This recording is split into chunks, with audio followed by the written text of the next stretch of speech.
you know.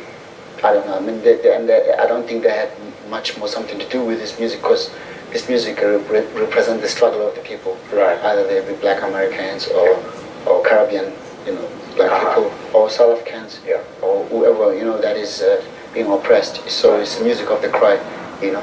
But it is also improvised music, you know, which you know, is rooted in African culture, you know. Right. Yeah. Okay.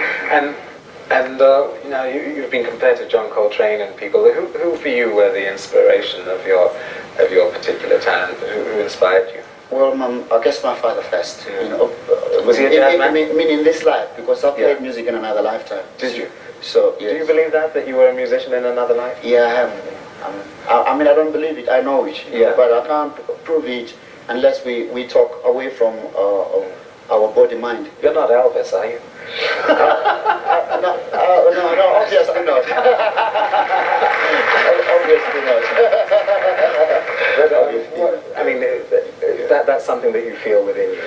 Yeah, because like for instance, you mentioned Elvis. Elvis stole music from the black people, you know, and when you steal without acknowledging that, it will sound like it sounded for how Elvis sounded, you know.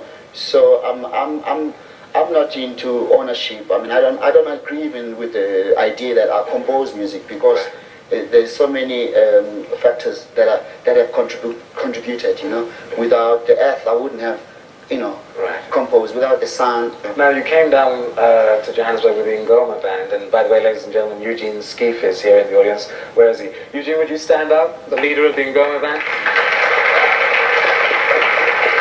Nice to see you here, buddy. Tell us about the Ngoma band. Well, I think Eugene will be the best. Eugene, tell us about the Ngoma band. Ngoma is a project. It's an arts education and outreach project, which I formed in England, in London, where I live in exile, where I've been since 1980. But it's a culmination of very many years of work done, initiated around the time of Steve Biko in the 70s, who I worked with. And before I came back to South Africa, which I'm in the process of doing now, I felt very strongly that I'd like to bring the work that I started and developed in the UK back to South Africa.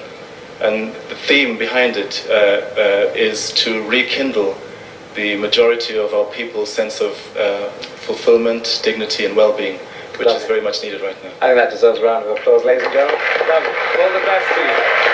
All the best to you. Ladies and gentlemen, one of the greats, Mr. Bheki Mseleku. Thank you, ladies and gentlemen.